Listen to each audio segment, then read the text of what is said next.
cross-examination, then 3 minutes for in-round prep.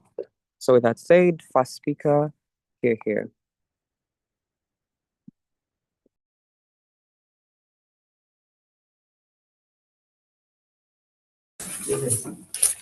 These people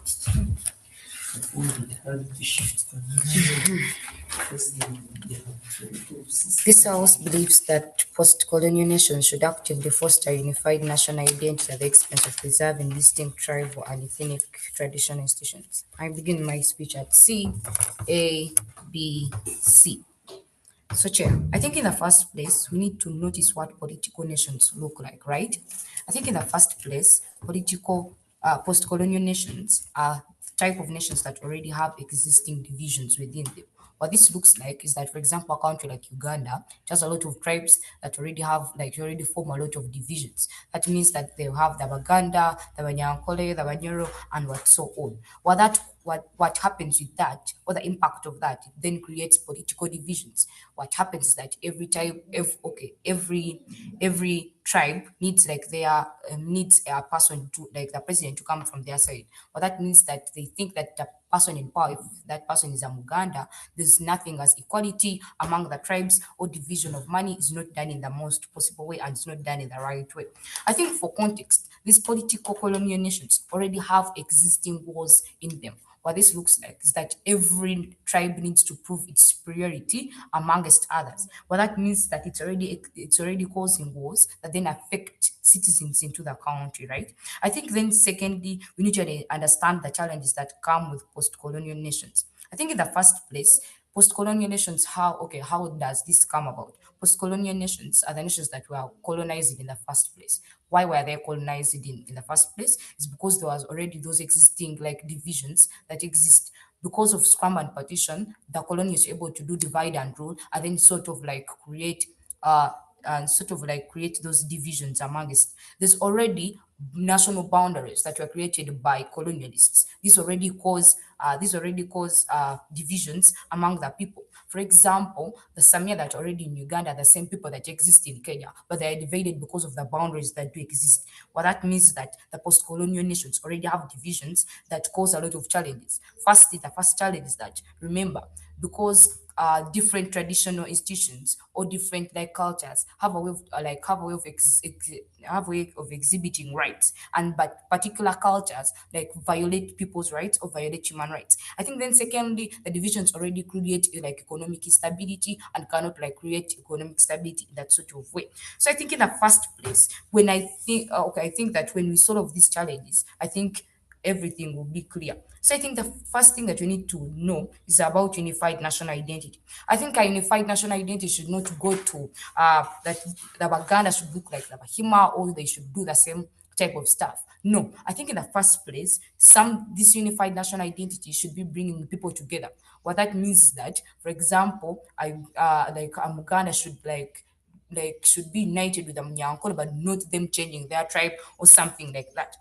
I think the best thing that can do this is a constitution. How a constitution does this is that every Ghanaian is then represented, or nobody is beyond the constitution, all that. It means that in the first place, when a constitution is then, like, sort of like a unified national identity, it means everyone is able to obey laws that exist into this constitution. Two, I think the laws that exist into these constitutions are already policies that are made to favor human rights, already policies that are made to favor everyone in their own capability. But notice when you look at traditional institutions make laws that do not favor the marginalized groups of people. They do not favor the marginalized group of, like, tribes. It means that the weak and the inferior tribes into the country will be then, like, sort of disadvantaged in that sort of way. So I think then if we have a constitution that has policies that then protect people's rights, that then protect everybody in their own way, whether inferior or superior, it means that that will be a best way. Okay, how does this happen? You know that violation of right already exists into status quo because of already the divisions that exist. Notice when then, like, some tribes do things that then violate people's rights. For example, female circumcision. That's already violating that person's right. Remember, it's on our will according to the constitution. It means that if it's my own will, if people go to authority, it means that this is able to bring, like, justice to then these citizens who do not want to do that specific culture or do not want to commit to those specific things that they are doing. I think what happens is that then it becomes more important because you're protecting human rights and you're stopping them from doing things that affect human rights. I think then we need to understand what preservation of traditional institutions look like, right? Traditional preservation of traditional institutions look like that you're encouraging cultures, right? It means that if we then like not have a unified national identity, what you do is then preserve these traditional institutions. What that looks like is that when you're going to encourage these cultures and you're going to push them further, it means that cultures that harm then human rights are going to be encouraged, which is so bad. And then secondly, I think there's already government will be already obligated then to invest into these specific tribes for them to develop because we are preserving them and we are preserving those cultures. What that means is that then government has to invest into these tribes and whatever. But then what happens is that there's already an inequality or there's already a bias with then people who are going to invest or then to who is going to have this money and how much money will be given. Because then in the first place, we have weakened like tribes into the country, we have like inferior tribes into the country. What that means is that at the end of the day, people won't be able like to have equality or tribes won't have that sort of equality so that they can be able to like develop in the same way. I think then secondly, there are a lot of wars that exist or conflicts that exist with divisions that already are without having a national unified identity, national identity. What that looks like is that then the Baganda do not relate well with the Panyankole, not because maybe because they are wiser or something like that, but because there's already that no because there's already that unity. What that means that even if we preserve these traditional institutions, there's nothing as unity that is going to come. It means the exclusive benefit of having unified national identity in the first place is that you're going to have that sort of unity that brings up like development, economic stability, and all that. I think then we need to then notice something to be actively. Sorry. Okay, I rest my case. Okay, we thank the speaker for that speech. Let's allow the cross-examination, 1.30. Okay, I'll begin my cross-examination in 3, 2. So, first things first, what do governments look like in the post-colonial states that you mentioned? Government looks like a ruling body in the post-colonial nations. Do you recognize that in terms of post-colonial states, the state is coming from a state of colonialism, meaning it is largely fragile in terms of financing things like, the different traditional institutions that you're trying to front for? If even if the economic state is fragile, I think the existing state or the existing government is able to like solve that because if it has a unified national identity. Okay. Do you know of the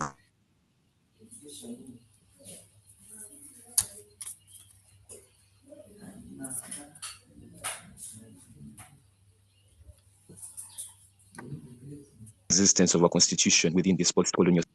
Okay, you do not answer that. So at that point, do you recognize that the constitution is actually mandating the obligations of these traditional institutions in and of Pardon, you're themselves? breaking. Okay. Do you recognize that the constitution that controls and has the rules and regulations followed by the people of that country also acts onto these traditional institutions?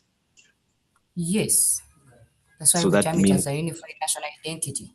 exactly. So that means that the obligations or the rules that are going to be there are going to be instilling people of these traditional institutions to actually foster things like unity and rather not divide and rule among the people, isn't it?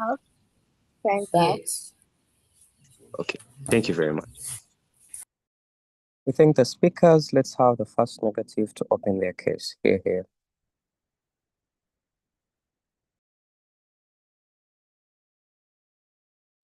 Am I audible? I want to confirm if I'm audible. You are. Sure. So, Chair, I request you tell me when I have 1 minute left, so I can summarize. I think Hazra, my panelist, is timing. She will put the 1 minute in the chat space. Just not to Okay, budge okay. away. Okay, so One, two, three. Chair, I think this motion is not just asking us to come and state that constitution is going to exist, because I think the whole idea of having a constitution in existence to rule is probably going to be symmetrical on both sides. Because affirmative can come and claim we're going to have a constitution, same. Negative can also claim we're going to have a constitution, and it's going to still achieve the same impact. So we're not going to argue about something that's sort of like symmetrical on both sides in today's debate, right?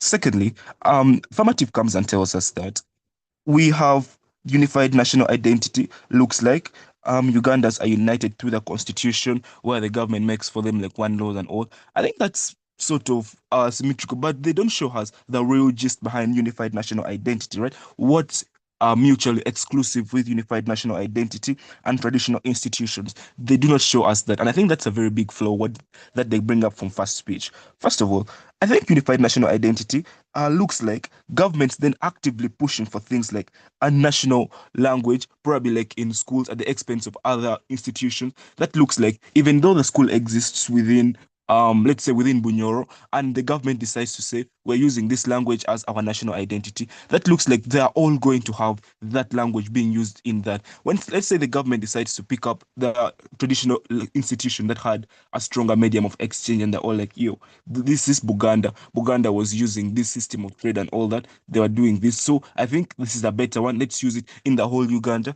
That's probably what a unified national identity looks like. It looks like making everything standard for the whole country, regardless of sort of like the geographical location and the ethnic groups that are going to be like involved in this situation. I think that's one thing you have to get very clear. You also have to understand the nature of these countries after colonialism, right? Realize these countries were greatly fragile, right? That means after colonialism, they fought to achieve independence. That looks like both parties. That means we have probably like the Baganda fighting, also other tribes coming up to fight for independence. And at the end of the day, it was like a unified effort, just like you say, the one of Uganda. I'm going to give you a simple example. Obote was from from northern Uganda. We have people like Museveni, people like Mutesa. Like you find that it was a unified bit of an effort, right? And these countries are greatly fragile. They do not have the money. They do not have the existing institutions, right? This looks like they don't have things that things that traditional institutions would probably offer, because traditional institutions are already established. That looks like they have already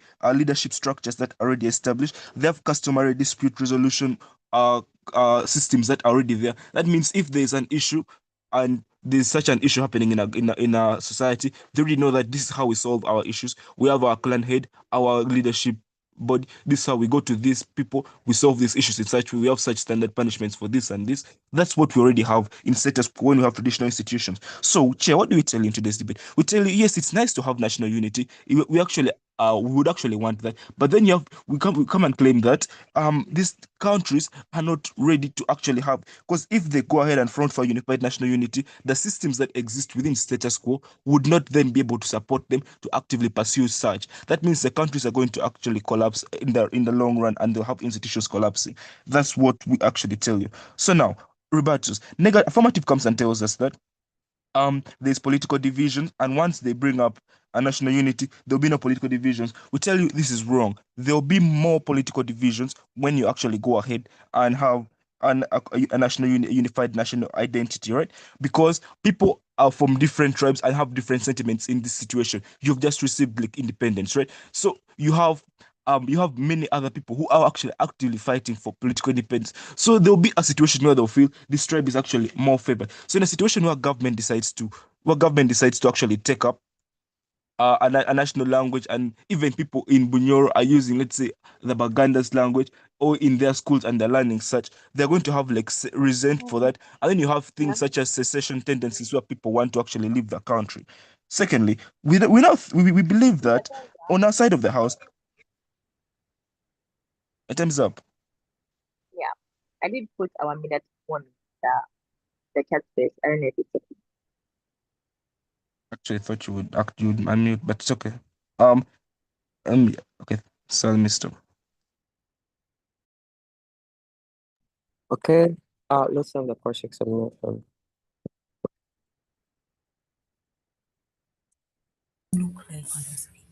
Okay. What does preserving the distinct tribal and ethnic traditional institutions look like? Preserving the distinct tribal and ethnic institutions look like. These tribes already have existing institutions. They have leadership structures. They have ways of resolving conflicts that already exist. They have their different languages that they already have in status quo. So we let them stay, and government will just help them make it better and work and collaborate with them. Okay. What is the most obligation of government to its citizens? I think it's social contract. Government has the mandate to provide for its citizens. I think it's clear. Okay. What causes the conflicts in the first place? Pardon? What causes the conflicts that we are having in these post-colonial countries in the first place? I think it's the conflicts are caused majorly lack of because of the political tensions that they had and the inefficiencies of the systems that are created and the models that governments take up. Okay, do you agree that unity achieves peace and development largely? That is a desirable thing. It's desirable, but it won't work for these post-colonial states. It's not ideal for them because of the situation they've been through and what they actually have. Okay, I think so that's what you fail to achieving understand. okay, so achieving national unity, does it require maybe 1 billion shillings or something? Or it's something that can But actually be achieved even through a constitution? I, I think Times you're are getting it moving wrong. There's on. a reason. Okay. Okay, we think that cross-examination. Let's have the second farmer to advance their case. Here.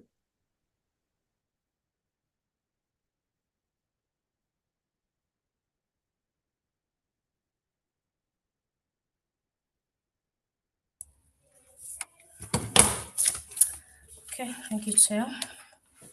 What we get from opposition. Opposition argues and they say that constitution actually could not work, and what they think could work on our side could be a national language. Secondly, they say they think preservation of these traditional institutions looks like they don't actually give us what it looks like, but they say that since these traditional institutions already have leadership structures, already have different languages, and still they should front for their existence because maybe they think they achieve the best on their side. I begin my speech in 3, 2, 1. What do we bring on board? Firstly, is that we think a constitution could achieve a very best outcomes with a given problem in status quo. What is a problem? The problem is that countries still suffer due to different ethnic divisions. What this definitely means is that we have political differences. Firstly, we think that because Baganda think they should now develop a president and Banyankole think the same, we bring a lot of differences or political differences because of such things like that. And now what does the solution of this all look like? The solution could be getting a unified national identity. Firstly, the first speaker says a unified national identity should firstly look like a constitution. What we get on opposition, they think that a constitution could not work because they think a national language could be the very best thing fronted for on team proposition. But we argue and say that the language still relies on the constitution. The constitution could say that we should now speak Kiswahili if we are Ugandans. Still, the constitution becomes a unified national identity. It is a constitution that decides on what people should do, whether Banyagode, whether Baganda. What we front for as team proposition is unity at the end of the day. What they do not achieve either way. What they argue is that we have different structures that are already in place with these traditional institutions, that we have different leadership structures and different languages. But chair, the problem with that is firstly, when we have different leadership structures, we bring a lot of differences and divisions. What we want to front for as team proposition is unity in the first place. When you have different leadership structures, Banyakore having their own leadership structures, with Baganda having their own different structures, what happens is that one side wants to prove its superiority. What happens at the end of the day is that they compete negatively. What happens at the end of the day in impact analysis is that we have a lot of wars and conflicts that do not end. That is what they could achieve on their side. Secondly, they say that they have different languages and we could either way still go for those different languages because they derive the best outcomes. But sure, look, the problem with different languages, or when people have differences in a lot of things they do and they do not have only one thing that could unite them, what happens is they still divide and still have conflicts at the end of the day. What is a solution for this? The solution is a constitution. What happens in the constitution is that everyone is below the law. If a law is to say we're going to have politics, we are going to have voting of leaders, whether I'm Nyankore, whether I'm Ganda, they will be given an opportunity to contest and they will lead in that sort of way because it is uniting them. If a constitution says no one is going to go beyond female circumcision, everyone must not circumcise their females, we think that we are doing away with negative ethics that are in different cultures that do not promote peace, different negative ethics in different cultures that do not promote human rights. Secondly, why we front for constitution is that the constitution has a lot of laws that actually favor the people in regards to human rights. We consent the fact that because different tribes have different cultures could not go in line with human rights. Why we think now constitution does it best is that firstly, constitution is made by different people from different cultures. They come together, unite, and agree on one thing. What you want to achieve at the end of the day, remember, is peace and unity. Now, how the problem is solved in the first place is that different unethical beliefs and customs are absorbed in that kind of way. Firstly, we think that because we have the same law that is governing all the people, whether I'm Uganda, we are not saying that people should become one. We're not saying that Baganda should change and become Banyakole. We're saying that let them have that one thing that can bring them together. What happens at the end of the day is that they have reduced conflicts. How? Because if we have the law saying no one must attack their fellows, what happens is that they must unite because the constitution says. Because the constitution suggests at the end of the day we achieve unity. Why that is important is that at the end of the day we have development.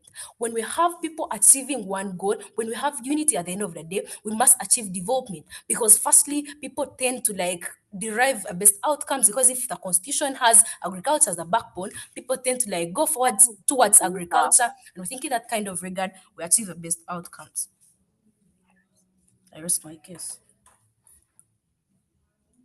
We thank the speaker for that beautiful speech. Let us have the cross examination. Okay, first question. Do you think that countries that would have preserved traditional institutions don't have a constitution? Sorry. Do countries that have preserved traditional institutions over cultural identity, do they lack a constitution? The problem with those countries is that they still have the wars, they still have the conflicts because they have preserved a wrong thing. Okay, stop there. So you're saying that they have their constitution, right? And the constitution has the laws that talks about the human rights and the injustices and all that, right? Yeah. That means if it's against human rights to have female genital mutilation, don't you think it will be there in the constitution? Yeah. Exactly. Now you contradict yourself. Anyways, you go ahead and tell us, constitution, what's mutually exclusive from your constitution and cultural identity? Because it looks like you're drifting away from the debate and only debating constitution and not unified national identity. Sorry. What's mutually exclusive about your constitution that you're continuously talking about, and you're telling us nothing about unified national identity? It is a unified national identity we've got on our side. That means, but you just told me even countries can have a constitution and still front for traditional institution. That means that countries also have a unified national identity. That's if you're looking at your model. So They bring so them you together. only. We are not doing away with tribes, but we're bringing them together. We get one thing that can unite them at least.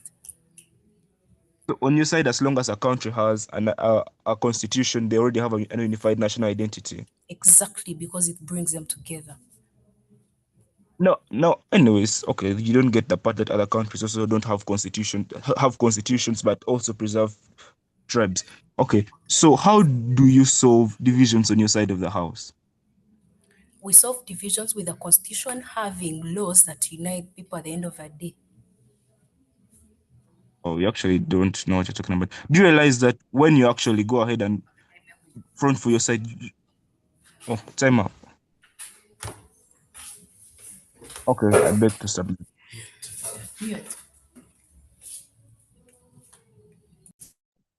Okay, we think the cross-examination. Let's have second negative to advance their case. Here. Am I audible? Very. Okay, now it's important to understand that people from different tribes can attend the same school, same football team, while maintaining their cultural identity. And they can actually be there and make success. Now, let us look at the colonial sort of struggle that we are sort of analyzing in today's debate, because we are looking at post-colonial era. We also cannot ignore the fact that these countries actually fought for their independence. So let me give you a close insight of what they actually fought for. Now, in this, countries were actually fighting to preserve their cultural identity. People came together from different parts of the country. Baganda came under Kabaka Yeka, probably those from the north came with the leadership of UPC and all that to preserve what was happening in their different cultures.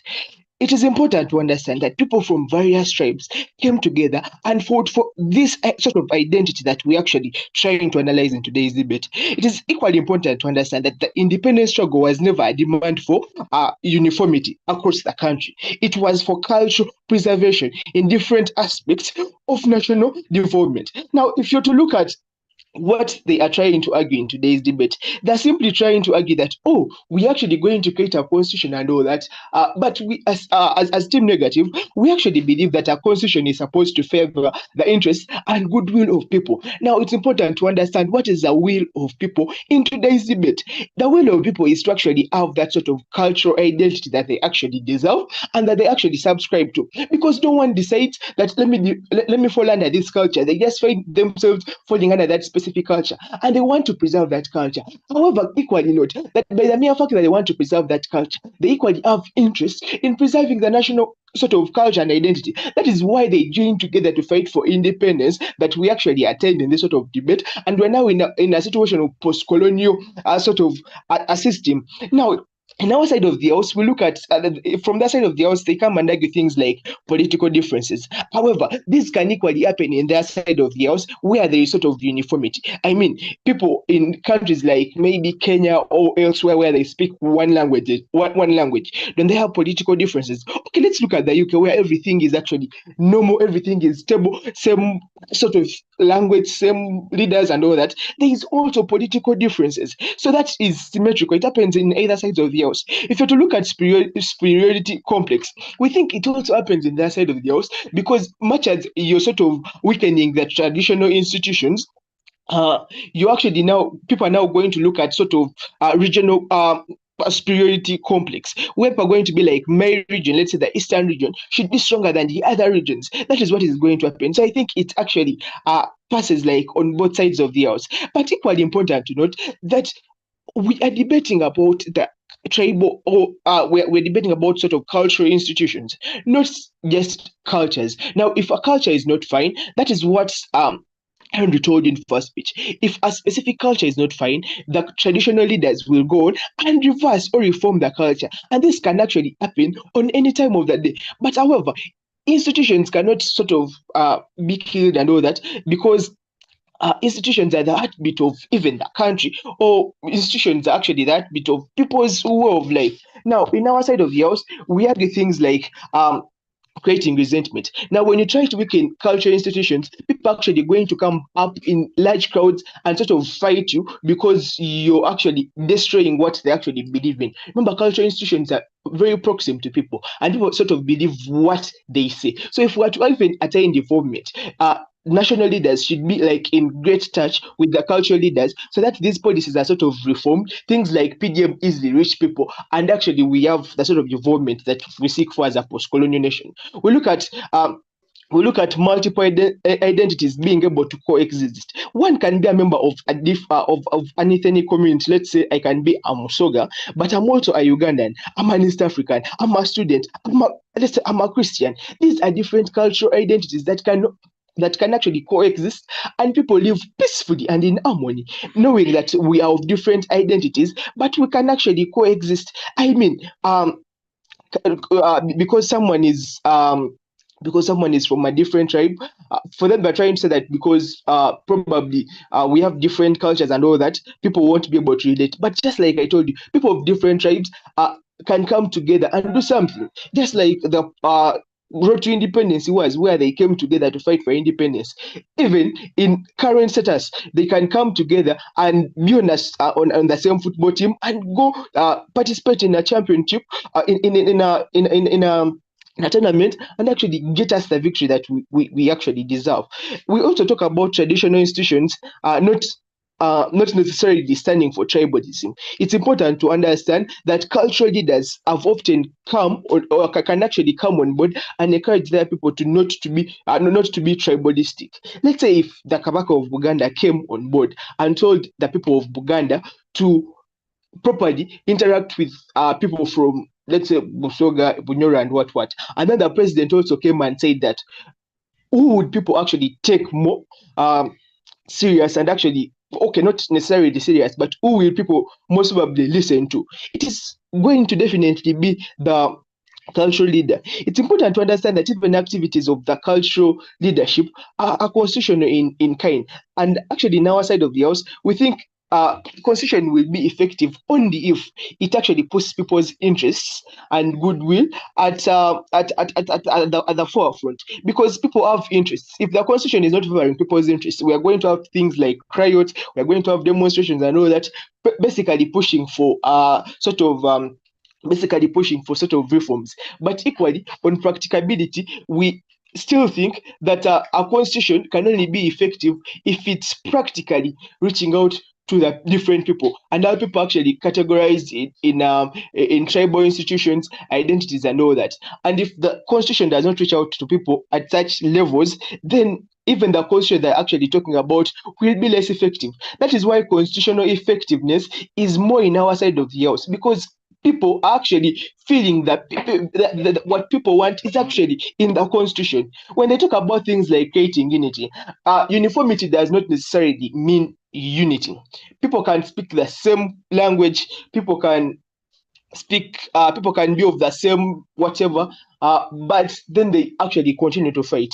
Look, even in post-colonial era, we have conflicts between tribes. Tribes are fighting for plots of land, brothers and sisters are fighting for property and all that. So even despite the uniformity that can exist at that minimal kind of level I'm trying to explain to you, conflicts can still exist. We think what should happen is sort of a sustainable sort of solvency and a sustainable sort of measure that can sort of have unity being created. And we think this can only be created if we accept people from different backgrounds to come together, work as a team, and sort of coexist, and all that. Harmful practices can always be reformed. Yes, time is up. We thank the speaker for that speech. First exam. Okay, I begin the cross examination in 3, 2, 1. So, speaker, I would like to know what is a unified national identity. Well, unified national identity that came from your side of the house looks like merging different cultures and actually creating, let's say, one language, creating all that you actually told us it was. Okay, what is a constitution in the first place? A constitution is a set of laws that citizens are supposed to follow. But under qualities of a good constitution, we have proximity. It must put out the will of people and actually be able to enhance people's interests to the government, to the outside world, and amongst themselves. Something we don't understand. So, do you think preserving distinct tribe and ethnic traditional institutions does that? Pardon that? Do you think that preserving ethnic traditional institutions does that?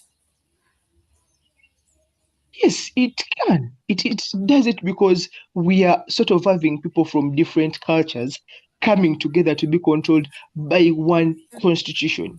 Constitution clearly stipulates what these people are, what they can do, because we can have coexistence. And this is something that you cannot rule out. It is people's identity. You can't rule out their identity. You can't rule out their coexistence. Okay, does having a unified national identity stop Time's traditional up. institutions to exist? It weakens them. Because for that examination, let us have the third affirmer to close their case. Here.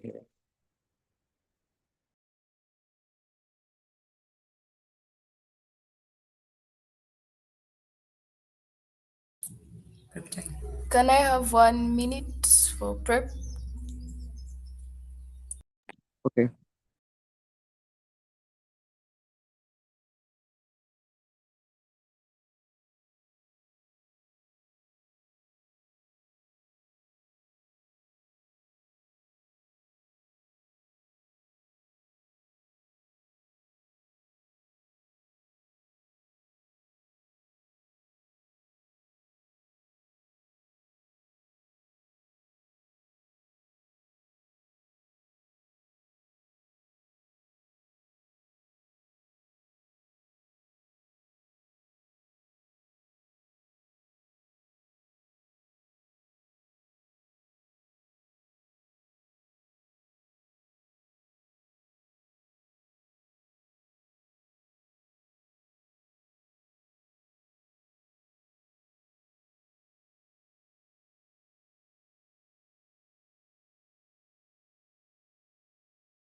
Okay, so I'll begin my speech in three.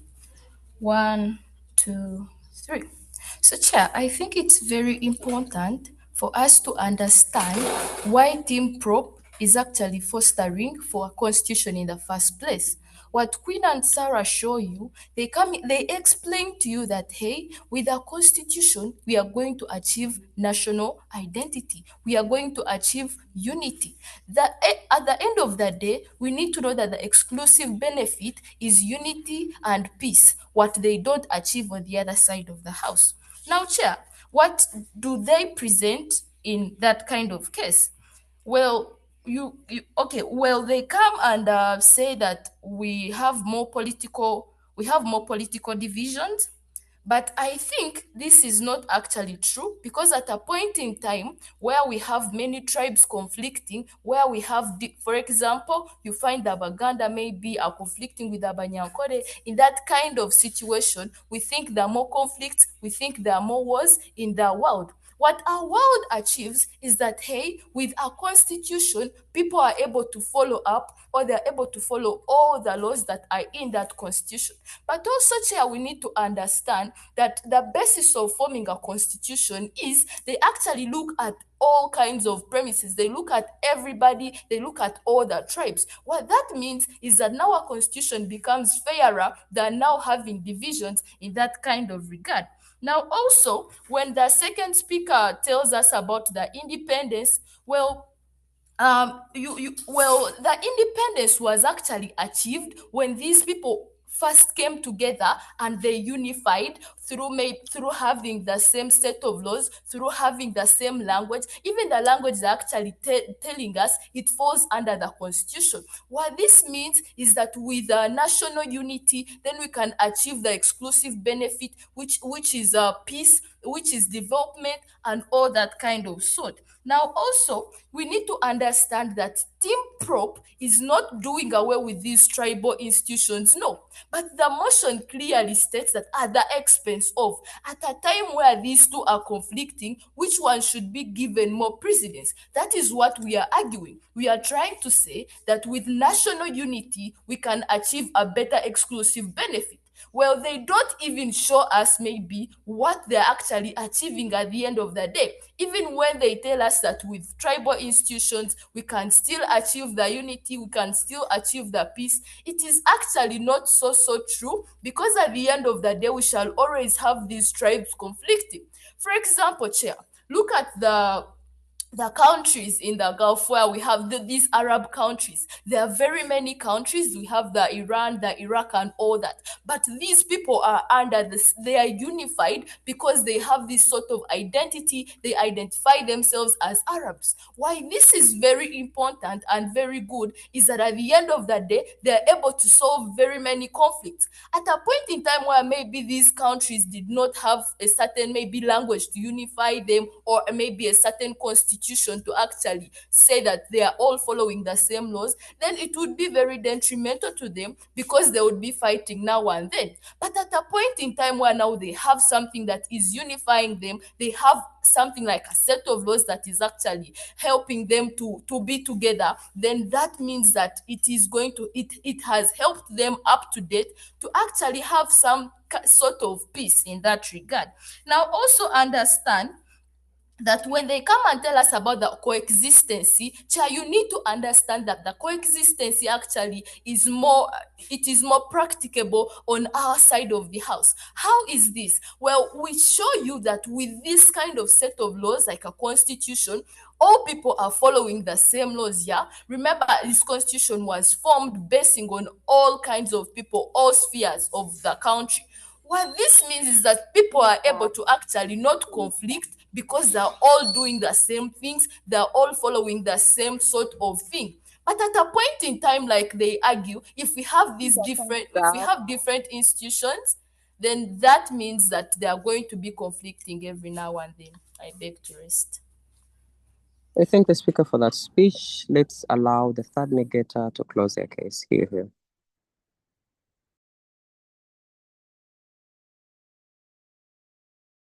I'd like to confirm audibility before I begin.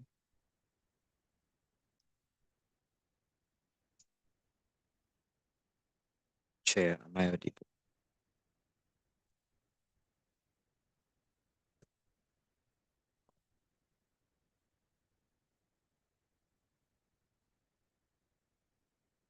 Can anyone hear me?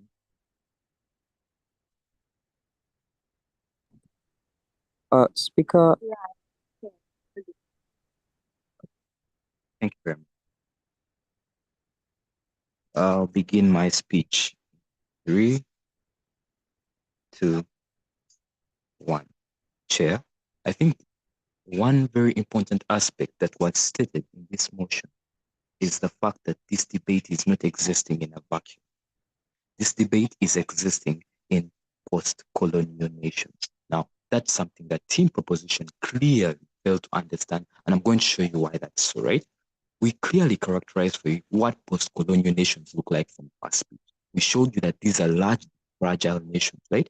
Nations that have actually come from like colonialism, right? Now you need to understand, why did these nations come from colonialism in the first place, right? They realized that the things that all the different rules that used to happen within that specific country that were brought forth by the different foreigners from across, like from different kinds of perspectives and cultures and things of that sort, did not align with their interests.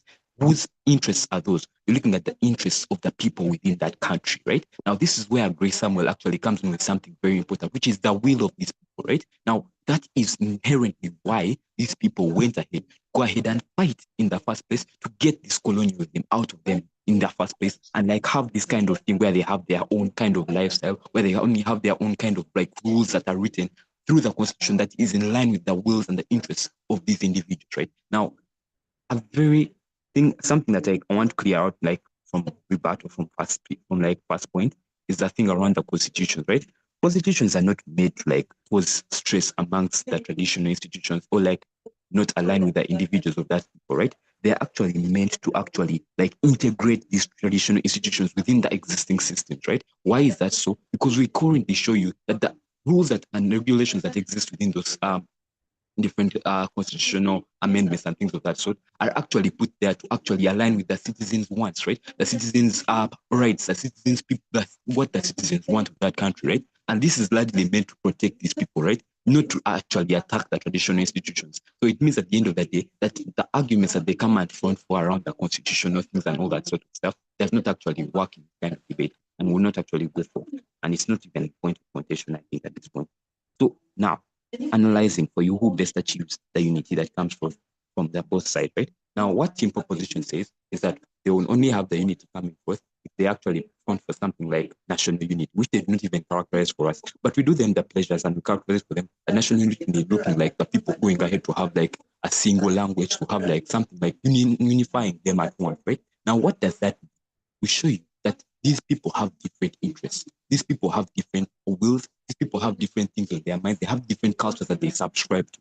when you unite them to form one that is not in line with what they want, it will cause them to be discomfortable with whatever that you're bringing forth. What does that front? It fronts for things like people to go ahead and have arguments on whether that is the right thing to go on or not. What does that mean? Things like cultural distress are going to go forth. Things like different tribal wars and things of that sort are going to actually come forth from all that, and not necessarily what we are. Now, what happens on our side of the house? We show you that when you actually fund these traditional institutions and you make them better, you provide them with the more finances and you embark on them more, right? What happens is quite simple, right? We show you that the structure nature of these things is actually very much more important. Why? Because these cultures and these tribes have been there from time immemorial. Even during those times of colonialism, these tribes and these different traditional institutions have been there, meaning they are more likely to actually impact these people on a much greater extent compared to the governments that have actually there. Why is that so? Because we show you that the governments of these countries in post-colonial states are actually suffering from things like the different fragmentations that exist because of the fragility that they are in because of that state of post-colonialism. They're having different things that they are looking at. They want to get out of the economic depression and things of that sort. So they won't be able to reach down to these people as fast and as quick as possible to help them as the traditional institutions will. On that point, at that point in time, we show you that the traditional institutions will actually be of much greater help and will actually foster more unity among these people. At that point in time, we then show you that they will be able to align with the interests of these individuals and be able to actually cause the unity and the peace that we're actually fronting for, which is not actually brought forth from the side of team proposition, because they do not actually align with the interests of these individuals, because they bring them under one unified thing that does not align with their specific interests. I beg to rest my case. Thank you. Okay, we thank both teams for the great submissions. Me and my panelists shall move out to decide. Give us a second.